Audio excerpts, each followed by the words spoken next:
بسم اللہ الرحمن الرحیم۔ باب الغسل من بول الصبی، بچے کے پیشاب کے سبب سے دھونے کا باب، یعنی کپڑے پر بچے کا پیشاب لگ جائے تو اس کی وجہ سے کپڑا دھونا ضروری ہے یا نہیں ضروری ہے، اسی سے متعلق احادیث اس باب میں نقل کی جا رہی ہیں۔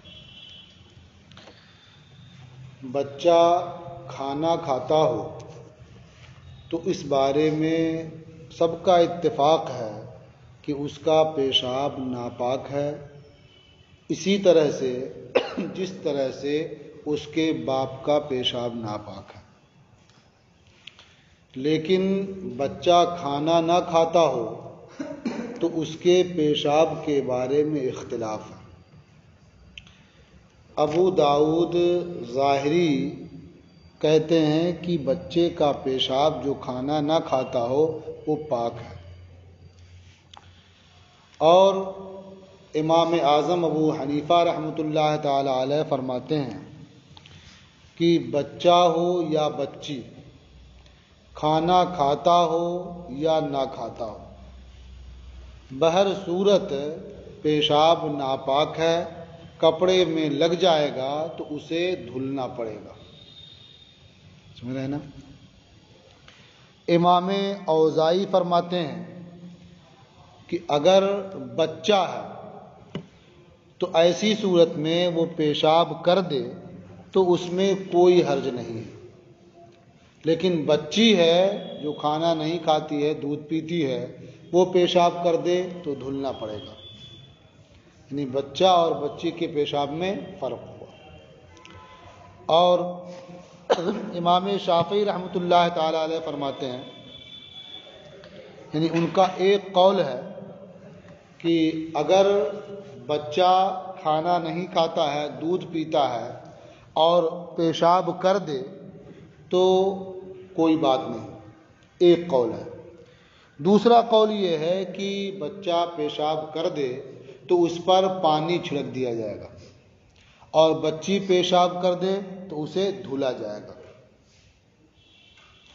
تو اس طرح سے فرق ہے بچہ اور بچی کے پیشاب کے احکام میں، اور دودھ پینے کے زمانے اور کھانا کھانے کے زمانے کے احکام میں۔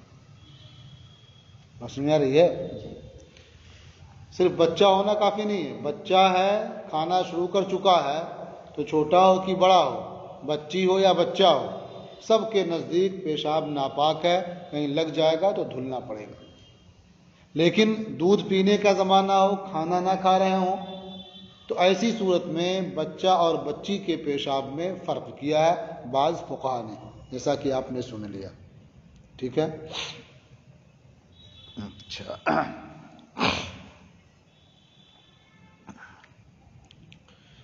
جو کہتے ہیں کہ بچہ اور بچی کے پیشاب میں کوئی فرق نہیں ہے، وہ یہ کہتے ہیں کہ مرد اور عورت کے پیشاب میں کوئی فرق نہیں ہے، دونوں کا حکم ایک ہے۔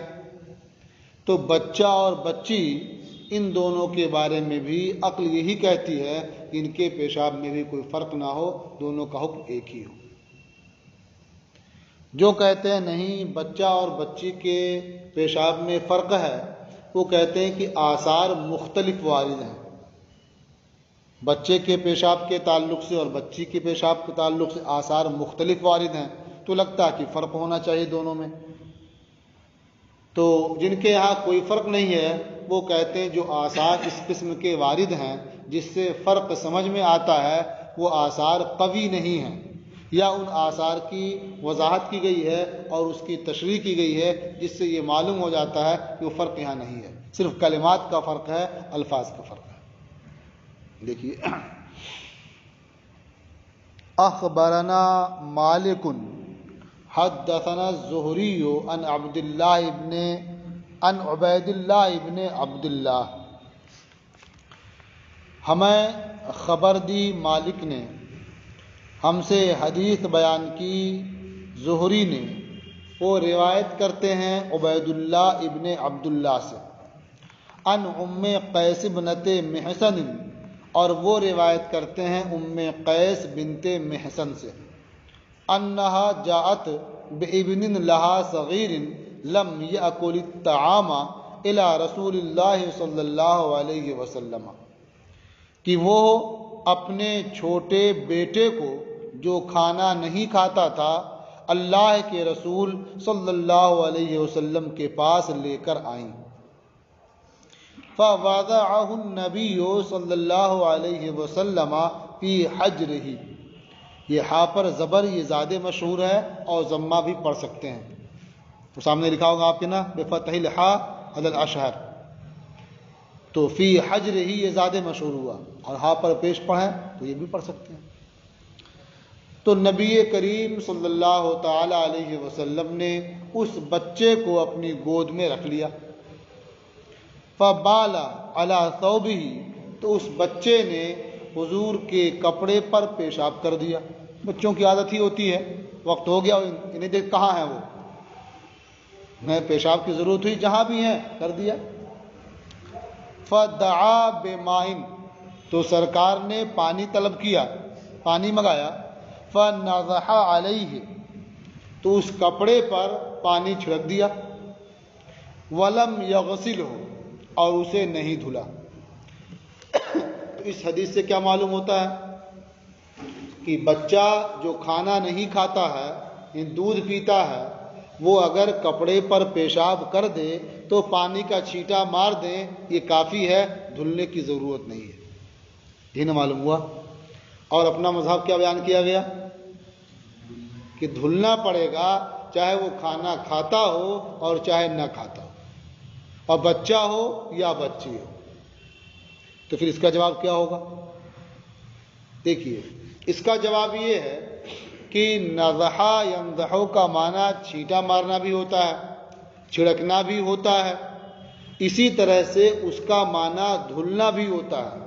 یہ نضحا یہ غسلہ کے معنی میں آتا ہے، سمجھ رہے ہیں نا؟ اب ہم اگر یہ کہیں کہ یہاں یہ نضحا غسلہ کے معنی میں ہے تو آپ فوراً کہہ دیں گے آگے لکھا ولم یغسلہ، ہے نا؟ تو اس سے سمجھ میں آتا ہے کہ یہ غسلہ کے معنی میں نہیں ہے، ورنہ آگے لم یغسلہ فرماتے ہی نہیں۔ تو اس لیے یہ جاننا بھی ضروری ہے کہ ولم یغسلہ یہ حدیث کے الفاظ نہیں ہیں، سمجھ رہے ہیں نا؟ یہ جو اس کے راوی ہیں ابن شہاب زہری، حدثنا الزہری پڑھا نا، تو یہ جو ابن شہاب زہری ہیں یہ انہوں نے وضاحت کے طور پر ذکر کر دیا اسے۔ تو چونکہ نضحا کا معنی دونوں ہوتا ہے، چھینٹا مارنا بھی اور دھلنا بھی، تو انہوں نے یہ سمجھا کہ یہاں نضحا یہ چھینٹا مارنے کے معنی میں ہے، اس لیے ذکر کر دیا ولم یغسلہ، سمجھ رہے نا؟ تو ہم یہ کہتے ہیں کہ یہاں نضحا غسلہ کے معنی میں ہے اور غسلہ کے معنی میں آتا بھی ہے، نضحا یہ غسلہ کے معنی میں آتا ہے۔ آپ آگے اسی میں پڑھیں گے تو یہ کلمہ بھی آ جائے گا کہ کسی کو مزی خارج ہو تو وہاں نضحا کا کلمہ استعمال کیا گیا اور غسلہ کے معنی میں ہے، یعنی اس جگہ کو دھو لے۔ تو نضحا غسلہ کے معنی میں آتا ہے، اسی میں آگے ہے فرمایا اذا وجد احدکم ذالک فلینضح فرجہ ولیتوضا، آگے صفحے میں پڑھیں گے بھی آپ۔ تو یہاں بتانا صرف یہ ہے کہ نضحا غسلہ کے معنی میں ہے، وہاں فلینضح فرجہ کا مطلب کیا ہوا کہ اپنی شرمگاہ کو دھو لے۔ تو جب وہ غسلہ کے معنی میں آتا ہے تو یہاں بھی وہ غسلہ کے معنی میں ہے، اور دھونا اس سے مراد ہوا کہ سرکار نے اسے دھویا، سمجھ رہے ہیں؟ اب رہ گیا کہ ولم یغسلہ کا انہوں نے اضافہ کیا، کہ ان کا اضافہ اپنا ہے اور یہ حدیث کے کلمات نہیں ہیں، سمجھ رہے ہیں نا؟ تو چونکہ اقوال دونوں طرح کے ہیں تو ان کا رجحان یہی ہوگا کہ نضحا سے کام چل جاتا ہے تو لم یغسلہ کہہ دیا کہ دھلا نہیں، حالانکہ یہ خود دھلنے کے معنی میں بھی آتا ہے۔ اس لیے کہ قیاس کا بھی تقاضا، پہلے بتایا تھا نا، قیاس کا تقاضا بھی یہی ہے کہ کوئی فرق نہ ہو، سمجھ رہے ہیں نا؟ قال محمد قد جاءت رخصۃ فی بول الغلام اذا کان لم یأکل الطعام۔ امام محمد رحمۃ اللہ تعالی علیہ نے فرمایا کہ بچے کے پیشاب کے سلسلے میں رخصت آئی ہے جب کہ وہ کھانا نہ کھاتا ہو۔ وَأُمِرَ بِغَسْلِ بَوْلِ الْجَارِيَةِ، اور بچی کے پیشاب کے دھلنے کا حکم دیا گیا ہے، یعنی اس میں رخصت نہیں آئی ہے۔ تو رخصت مطلب کیا ہوا کہ بچی ہو تو دھلنے کا حکم ہے، اور بچہ ہو صرف چھینٹا مار دینا کافی ہے، یہ رخصت ہوئی نا۔ تو اس کا جواب کیا ہے کہ دونوں کے دھلنے کا حکم ہے، اس لیے کہ جب مرد اور عورت کے پیشاب میں کوئی فرق نہیں ہے، دونوں کا حکم یکساں ہے۔ بچہ اور بچی جب وہ کھانا کھانے لگیں تو ان کے پیشاب میں کوئی فرق نہیں ہے، تو پھر جب کھانا نہ کھا رہے ہوں تو ان کے پیشاب میں کیوں فرق ہوگا؟ اس لیے دونوں کا حکم ایک ہی ہے، دھونے کا ہی حکم دیا جائے۔ سمجھا نا، قیاس یہی چاہتا ہے۔ اب رہ گیا مسئلہ کہ پھر نزہہ کہنے میں تو کچھ آسانی معلوم ہوتی ہی ہے، تو بعض نے اس کی وضاحت یہ کی کہ رخصت ہے، آسانی ہے بلا شبہ۔ وہ اس طور پر کہ بچہ پیشاب کرتا ہے تو ایک جگہ ہوتا ہے اس کے مخرج کے تنگ ہونے کی وجہ سے، اور بچی پیشاب کرے تو وہ اس کا پھیلاؤ زیادہ ہوتا ہے اس کے مخرج کے کشادہ ہونے کی وجہ سے۔ تو اس لیے جب زیادہ پھیل جائے گا تو دھونے میں کچھ زیادہ اہتمام تو کرنا ہی پڑے گا، اور کم پھیلے گا، کم جگہ پہ رہے گا تو وہ اہتمام تو نہیں کرنا پڑے گا۔ تو جو فرق معلوم ہوتا ہے وہ صرف اسی بنیاد پر، سمجھا نا۔ ورنہ بچہ بھی اگر ویسے پیشاب کر دے، ادھر ادھر پھیلا دے ہر جگہ، تو اسی اہتمام سے پاک کرنا پڑے گا اسے بھی۔ وَغَسْلُهُمَا جَمِيعًا أَحَبُّ إِلَيْنَا، فرماتے ہیں اور دونوں کا دھلنا، یعنی بچہ پیشاب کرے یا بچی پیشاب کرے، دونوں کا دھلنا یہ ہمارے نزدیک زیادہ بہتر ہے، پسندیدہ ہے۔ کیوں؟ اس لیے کہ نزہہ کے بارے میں یہ چھڑکنے کا معنی سمجھ میں آتا ہے، غسلہ کا بھی احتمال ہے، لہذا دھل لیں گے تو یہ قوی پر عمل ہوگا اور بلا شبہ وہ بہتر ہوتا ہے۔ کہتے ہیں وَغَسْلُهُمَا جَمِيعًا أَحَبُّ إِلَيْنَا، اور دونوں کے پیشاب کو دھو لینا یہ ہمارے نزدیک زیادہ بہتر ہے۔ وَهُوَ قَوْلُ أَبِي حَنِيفَةَ، اور یہی امام اعظم ابو حنیفہ رحمۃ اللہ علیہ کا قول ہے کہ بچہ پیشاب کرے یا بچی پیشاب کرے، وہ کھانا کھاتے ہوں یا صرف دودھ پیتے ہوں، ہر صورت میں دھلنا ہے اسے۔ اخبرنا مالک اخبرنا ہشام بن عروۃ عن ابیہ عن عائشہ رضی اللہ عنہا، ہمیں خبر دی مالک نے، ہمیں خبر دی ہشام ابن عروہ نے، وہ اپنے والد عروہ سے روایت کرتے ہیں، وہ ام المومنین حضرت عائشہ رضی اللہ تعالی عنہا سے روایت کرتے ہیں، انہا قالت، کہ ام المومنین نے فرمایا، اتی النبی صلی اللہ علیہ وسلم بصبی، نبی کریم صلی اللہ تعالی علیہ وسلم کے پاس ایک بچے کو لایا گیا، فبال علی ثوبہ، تو اس بچے نے حضور کے کپڑے پر پیشاب کر دیا، فدعا بماء، تو حضور نے پانی طلب کیا، پانی منگایا، فاتبعہ ایاہ، اور حضور نے پانی اس کے پیچھے لگا دیا، یعنی بہا دیا، جہاں پیشاب لگا تھا اس پر خوب پانی بہا دیا۔ قال محمد وبہذا ناخذ، امام محمد رحمۃ اللہ علیہ نے فرمایا کہ اسے ہم اختیار کرتے ہیں،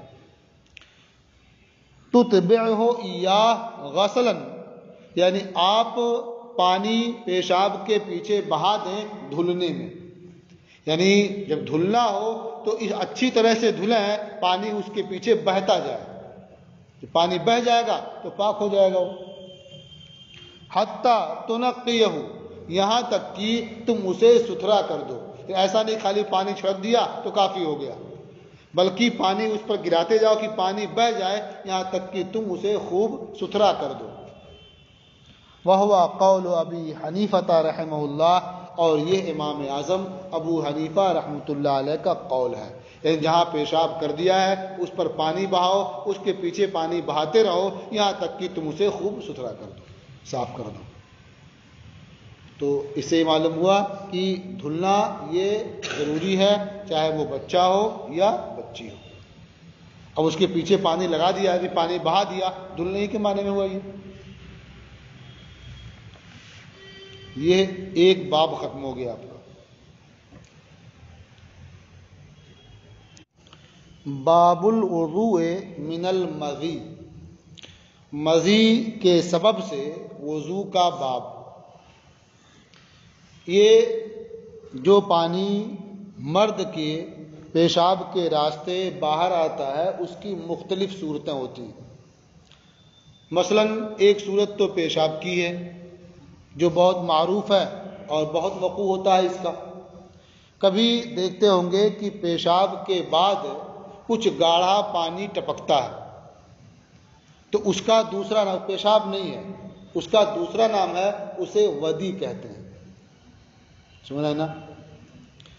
اور کبھی ایسا ہوتا ہے کچھ لوگوں کو کہ جماع کی بات کرنے سے یا مرد کا اپنی بیوی کے ساتھ ہنسی مذاق کرنے سے کچھ سفید شفاف پانی باہر آ جاتا ہے، تو اسے کہتے ہیں مذی۔ اس کی وجہ سے غسل واجب نہیں ہوتا ہے، صرف اس جگہ کا دھل لینا کافی ہوگا، تو وہ وضو کرے گا اور نماز پڑھ سکتا ہے، تو اسے مذی کہتے ہیں، یہاں اسی کا ذکر ہے۔ اور جماع کرنے کے وقت شہوت کے ساتھ جو گاڑھا سفید پانی نکلتا ہے اسے منی کہتے ہیں، جس سے بچے کی تخلیق ہوتی ہے۔ یہ مختلف صورتیں ہو گئی، یہاں ایک صورت کا بیان ہے مذی کا۔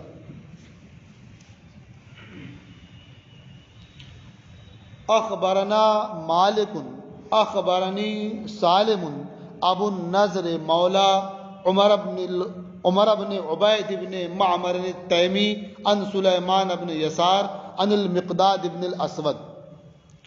ہمیں خبر دی مالک نے، مجھے خبر دی سالم ابو النضر نے، جو عمر ابن عبید ابن معمر تیمی کے آزاد کردہ، وہ روایت کرتے ہیں سلیمان ابن یسار سے، وہ روایت کرتے ہیں مقداد ابن اسود سے، ان علی ابن ابی طالب رضی اللہ عنہ امرہ ان یسأل رسول اللہ صلی اللہ علیہ وسلم عن الرجل اذا دنا من اہلہ فخرج منہ المذی، کہ علی ابن ابو طالب رضی اللہ تعالی عنہ نے انہیں حکم دیا، کس کو حکم دیا؟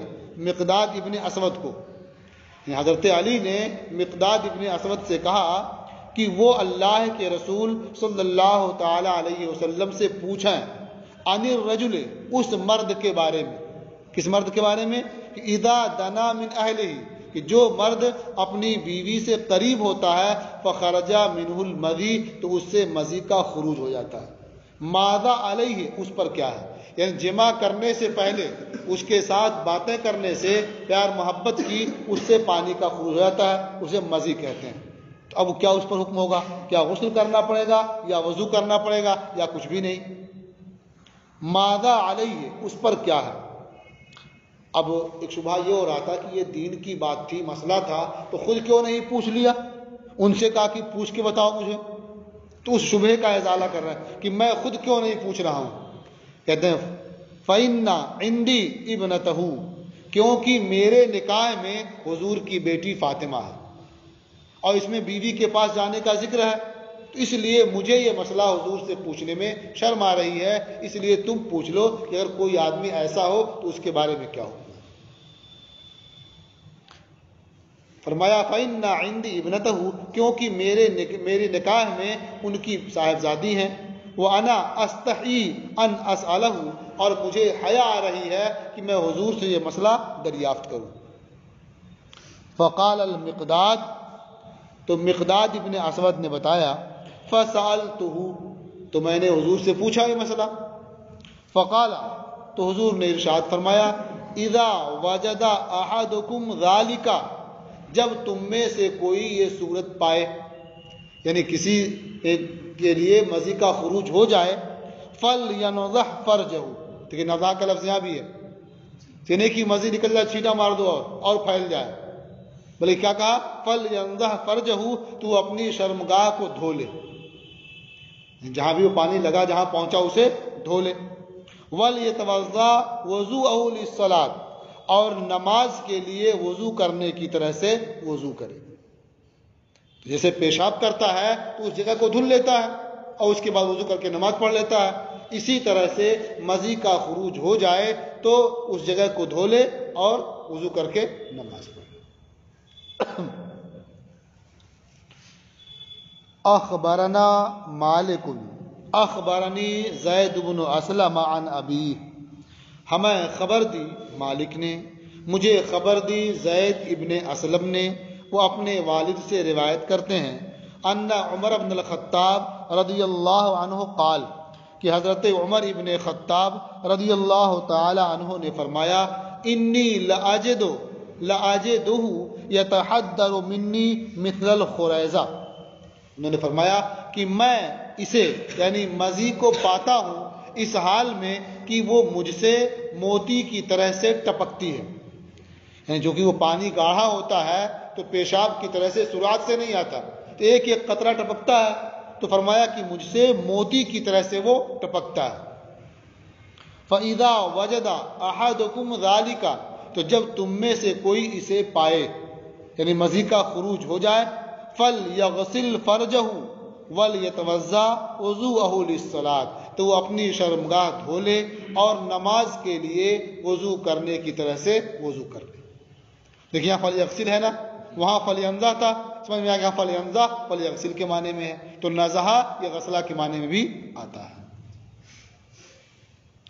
قال محمد وبہذا ناخذ، امام محمد رحمۃ اللہ علیہ نے فرمایا اور ہم اسے اختیار کرتے ہیں۔ کیا اختیار کرتے ہیں؟ اس کی تفصیل، یغسل موضع المذی، یعنی آدمی جسے مزی کا خروج ہو تو وہ آدمی مزی کی جگہ کو دھو لے، وَيَتَوَضَّأُ وُضُوءَهُ لِلصَّلَاةِ، اور نماز کے لیے وہ وضو کر لے، وہ نماز کے لیے وضو کرنے کی طرح سے وضو کرے۔ وَهُوَ قَوْلُ أَبِي حَنِيفَةَ رَحِمَهُ اللَّهُ، اور یہی امام اعظم ابو حنیفہ رحمۃ اللہ علیہ کا قول ہے۔ اخبرنا مالک اخبرنا الصلت بن زید یا زبید انہ سالا سلیمان بن یسار، ہمیں خبر دی مالک نے، ہمیں خبر دی سلط ابن زبید نے کہ انہوں نے سلیمان ابن یسار سے پوچھا، کیا پوچھا؟ ان بلل یجدہ، اس طری کے بارے میں جو آدمی پاتا ہے یا آدمی پائے۔ فقالا، یہاں طری سے مراد کیا ہے؟ کوئی مزید۔ فقالا انضح ما تحت ثوبک بالماء والہا عنہ، انہوں نے فرمایا کہ اسے دھو لو جو تمہارے کپڑے کے نیچے ہے، یعنی اپنی شرمگاہ کو دھو لو پانی سے، والہا عنہ، اور اس سے بے پرواہ ہو جاؤ، اس سے غافل ہو جاؤ، یعنی اب اس کے بارے میں کچھ خیال ہی مت لاؤ، پانی سے دھو لو، وہ تم پاک ہو گئے، اب جب نماز پڑھنے کا ارادہ وضو کرو، نماز پڑھو۔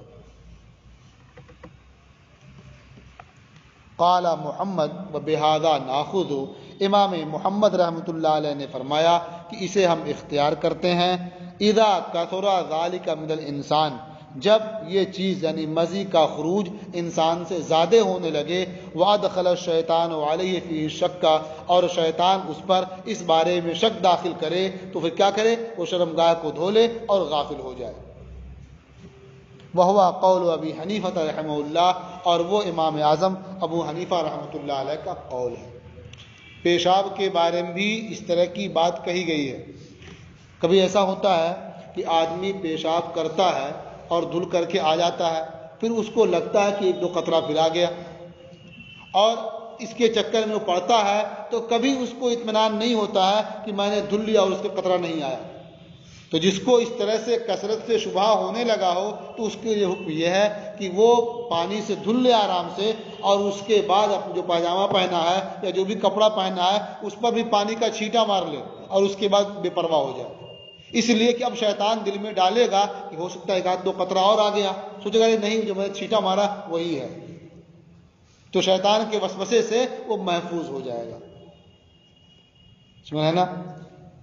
تو جس طرح مزید بھی کثرت سے اگر آئے تو اس چکر میں پڑے گا تو ہر دم دھلتا پریشان گھومتا رہے گا, تو اس لیے وہ ایسا عمل کرے اس سے غافل ہو جائے.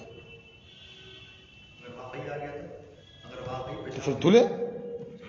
ہاں اگر یقین سے معلوم ہو گیا, شک اور شبہ نہیں ہے, اسے دھلے اتنا جا کر کے, اور جہاں لگ گیا ہے اسے بھی دھل لے.